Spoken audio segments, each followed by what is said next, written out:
എന്നെന്നും ബി.ജെ.പി. ആയുധമാക്കുന്ന വാക്ക് നിർബന്ധിത മതപരിവർത്തനം, ലവ് ജിഹാദ്. അതിന്റെ പല തലങ്ങളും പയറ്റി നോക്കിയതാണ്. കേരളത്തിൽ നട്ടുറപ്പിക്കാൻ കഴിയില്ല എന്ന് മനസ്സിലായപ്പോൾ ഉത്തരേന്ത്യൻ സംസ്ഥാനങ്ങളിലെ മലയാളികൾക്ക് നേരെയാണ് അവരുടെ ഈ വൃത്തികെട്ട മതരാഷ്ട്രീയം കളിക്കുന്നത്.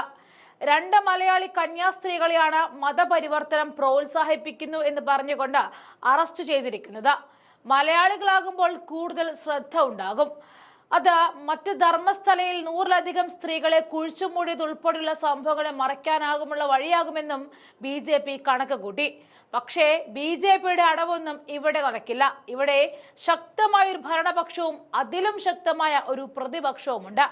കന്യാസ്ത്രീകളെ അറസ്റ്റ് ചെയ്ത നടപടിയിൽ ഭരണപക്ഷ മന്ത്രിമാർ എത്തും മുൻപേ പ്രതിപക്ഷം എത്തിക്കഴിഞ്ഞിരിക്കുകയാണ്. പ്രതിരോധ കോട്ട തീർത്തുകൊണ്ട് മുന്നിൽ ഷാഫിയുമുണ്ട്. കേരളത്തിൽ ക്രിസ്മസിന് കൊടുക്കാനുള്ള കേക്ക് മിക്സിംഗ് നിർത്തിയിട്ട് ബി.ജെ.പി. നേതാക്കൾ വാ തുറക്കണം എന്നാണ് ഷാഫി പറയുന്നത്. കന്യാസ്ത്രീകളെ അന്യായമായിട്ടാണ് തടങ്കൽ വെച്ചതെന്നാണ് ഷാഫി പറയുന്നത്. ശനിയാഴ്ചയാണ് ഛത്തീസ്ഗഡിലെ ദുർഗിൽ മനുഷ്യക്കടത്ത് ആരോപിച്ച 2 മലയാളി കന്യാസ്ത്രീകളെ റെയിൽവേ പോലീസ് അറസ്റ്റ് ചെയ്തത്. കണ്ണൂർ, തലശ്ശേരി, ഉദയഗിരി ഇടവകയിൽ നിന്നുമുള്ള സിസ്റ്റർ വന്ദന ഫ്രാൻസിസും അങ്കമാലി എളവൂർ ഇടവക സിസ്റ്റർ പ്രീതി മേരി എന്നിവരാണ് അറസ്റ്റിലായത്. എസ്.ഐ. സിസ്റ്റേഴ്സ് ഓഫ് മേരി ഇമാക്കുലേറ്റ് സന്യാസി സമൂഹത്തിലെ അംഗങ്ങളാണ് ഇവർ നാരായൺപൂർ ജില്ലയിൽ നിന്നുമുള്ള 3 പെൺകുട്ടികളോടൊപ്പമായിരുന്നു സഞ്ചരിച്ചിരുന്നത്. 19 മുതൽ 22 വയസ്സുള്ളവരായിരുന്നു ഇവർ. റെയിൽവേ സ്റ്റേഷനിലെത്തിയ ബജറംഗ് ദൾ പ്രവർത്തകർ ഇവർ നിർബന്ധിത മതപരിവർത്തനവും മനുഷ്യക്കടത്തും നടത്തുകയാണ് എന്ന് ആരോപിക്കുകയായിരുന്നു. തുടർന്ന് കന്യാസ്ത്രീകളെ തടഞ്ഞുവെക്കുകയും ചെയ്തു. കന്യാസ്ത്രീകൾ നടത്തുന്ന ആശുപത്രിയിൽ ജോലിക്ക് പോവുകയാണെന്ന് പെൺകുട്ടികൾ പറഞ്ഞിരുന്നു. 3 രക്ഷിതാക്കൾ ജോലിക്ക് പോവാൻ നൽകിയ അനുമതി, അവർ തിരിച്ചറിയൽ കാർഡും എല്ലാം പെൺകുട്ടികൾ ഹാജരാക്കിയിരുന്നു. തങ്ങൾ നേരത്തെ തന്നെ ക്രൈസ്തവരാണെന്നും പെൺകുട്ടികൾ വ്യക്തമാക്കിയതാണ്. എന്നാൽ ഇതൊന്നും അംഗീകരിക്കാൻ ബജറംഗ് ദളോ പോലീസോ തയ്യാറായില്ല എന്നതാണ് സത്യമായ സംഭവം. എന്നാൽ മുദ്രാവാക്യം വിളിച്ച് പ്രശ്നമുണ്ടാക്കിയെന്നും ഇതോടെയാണ് RPF ഇടപെട്ട് കേസെടുത്തത് എന്നും സഹപ്രവർത്തകരും വ്യക്തമാക്കിയിട്ടുണ്ട്. യുവതികളെ മൊഴി മാറ്റി പറയിക്കാൻ ബജറംഗ് ദൾ പ്രവർത്തകർ നിർബന്ധിച്ചുവെന്നും അവർ കൂട്ടിച്ചേർത്തിട്ടുണ്ട്. ഇപ്പോൾ അവർക്കെതിരെ മനുഷ്യക്കടത്തും മതപരിവർത്തനവുമാണ് ചുമത്തിയിരിക്കുന്ന വകുപ്പുകൾ. ഛത്തീസ്ഗഡിൽ ഇവ രണ്ടും ജാമ്യം ലഭിക്കാത്ത വകുപ്പുകളാണ്. അതിനിടയിൽ കോടതിയുടെ നിലപാട് കന്യാസ്ത്രീകളെ സംബന്ധിച്ച് നിർണായകമാണ്.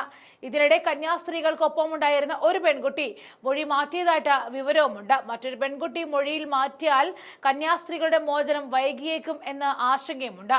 പക്ഷേ ഒരു കാര്യവുമില്ലാതെയാണ് ബി.ജെ.പി. അഴിഞ്ഞാടുന്നത് തകർക്കാൻ വേണ്ടി തന്നെ. ഇത്തരത്തിൽ മതപരിവർത്തനം ആരോപിച്ച് കേരളത്തിലെ മതേതരത്തെ ഇല്ലാതാക്കാനുള്ള കിണഞ്ഞ പരിശ്രമത്തിലാണ് അവർ. പക്ഷേ അതിനെതിരെ ശക്തമായി തന്നെ ആഞ്ഞടിക്കുന്നത് പ്രതിപക്ഷമുണ്ട്. പാർലമെന്റ് സമ്മേളനത്തിന് ശേഷം എത്തിയ ഷാഫിയുടെ ആ പ്രതികരണങ്ങളിലേക്ക് പോകാം. കേരളത്തില് ക്രിസ്മസിന് അരമനകളിലും അതുപോലെ തന്നെ ക്രൈസ്തവ ഭവനങ്ങളിലും കൊടുക്കാനുള്ള കേക്ക് മിക്സിംഗ് കേരളത്തിലെ ബി.ജെ.പി. ആരംഭിച്ചിട്ടുണ്ടെങ്കിൽ അതൊന്ന് നിർത്തിവെച്ചിട്ട് തല ഉയർത്തി കാര്യങ്ങളൊന്ന് കാണാനും ഒന്ന് വാ തുറക്കാനും തയ്യാറാവണം. ഒന്നും സംഭവിച്ചിട്ടില്ല എന്നാണ് 2 തിരുവസ്ത്രത്തിലുള്ള കന്യാസ്ത്രീകളെ അന്യായമായി തടങ്കലിൽ വെച്ച്, തടവറയിൽ വെച്ച് അവരെ ജയിലിലിടാനുള്ള നടപടികൾ മുന്നോട്ട് വെച്ചിട്ടും കേരളത്തിലെ ബി.ജെ.പി. പ്രസിഡന്റ് പറയുന്നത് ഒന്നും സംഭവിച്ചിട്ടില്ല എന്നുള്ളതാണ്. ഇതിൽ ആ ഇരട്ടത്താപ്പ് വളരെ വ്യക്തമാവുകയാണ്. കേന്ദ്രം ഇതിന് പ്രോത്സാഹിപ്പിക്കുകയാണ്. കേരളത്തിലെ ബി.ജെ.പിക്ക് മൗനവും. കേരളത്തിൽ ക്രിസ്മസിന് കേക്കും കൊണ്ട് ചിരിച്ചു വരുന്നവരോട് തിരിച്ച് ചോദ്യങ്ങൾ ചോദിക്കാൻ ജനങ്ങൾ തയ്യാറാവുന്ന വർഷമായിരിക്കും ഇത്. അവരുടെ ആ കേക്ക് മിക്സിംഗ് നിർത്തിയിട്ട് ഈ സമൂഹത്തിനുണ്ടാവുന്ന ഐക്യത്തെ ഇങ്ങനെ തകർക്കാൻ ശ്രമിക്കുന്നവർക്കെതിരെ നിയമപരമായ നടപടിയെടുക്കാൻ, വാ തുറക്കാൻ കേരളത്തിലെ ബി.ജെ.പിയും അവരെ പിന്തുണക്കുന്ന ആളുകളും തയ്യാറാവണമെന്നും കൂടെ പറയാൻ ആഗ്രഹിക്കുന്നു. ജനകീയ കോടതിയിലെ വിധി മന്ത്രിക്കും ഈ ഗവൺമെന്റിനും ബി.ജെ.പിക്കും RSSനും എതിരായിരിക്കും.